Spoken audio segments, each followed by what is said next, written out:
नमस्कार मित्रों, an option में आपका एक बार फिर स्वागत है।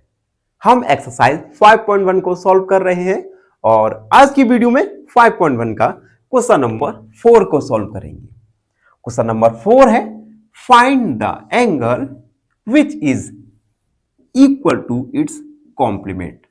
हमें एंगल फाइंड करना है और जो आप एंगल फाइंड कर रहे हो वह एंगल उसके कॉम्प्लीमेंट एंगल्स के इक्वल है।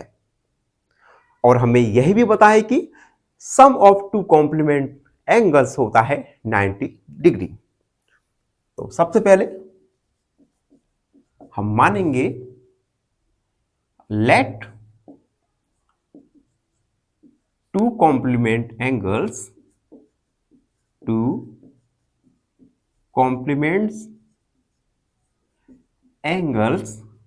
B angle 1 and angle 2।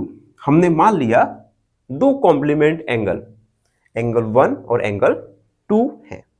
ठीक है, अब क्वेश्चन में कहा गया है कि जो एंगल है वो उसके कॉम्प्लीमेंट एंगल के इक्वल है। इट मींस एंगल 1 और एंगल 2 ये इन दोनों का वैल्यू इक्वल होगा। तो हम लिखेंगे by question angle 1 equal angle 2, ये क्वेश्चन में कहा गया है। अब we know that sum of two complement angle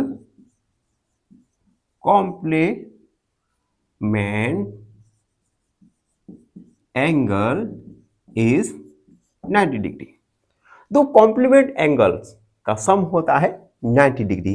it means angle 1 plus angle 2 ये 90 डिग्री के इक्वल होगा। अब यहां पे आप देख सकते हैं एंगल 1 ये एंगल 2 के इक्वल है, तो हम एंगल 1 की जगह एंगल 2 लिख सकते हैं 90 डिग्री। एंगल 2 यानी 2 angle 2 equal 90 degree. Angle 2 equal 90 degree upon 2, angle 2 का वैल्यू आएगा 45, यानी hence 45 is equal to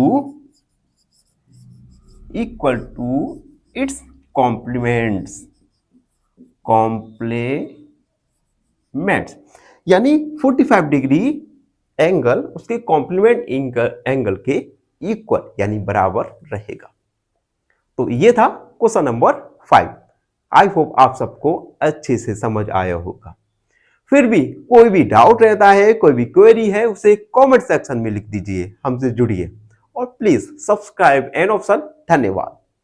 finally एक क्वेश्चन पूछूंगा आपसे। क्वेश्चन है how many lines can pass through one given point. Option A 1, option B 4 या option C countless. इस question का आंसर कमेंट सेक्शन में जरूर लिखिए। बने रहिए हमारे साथ एन ऑप्शन में। धन्यवाद।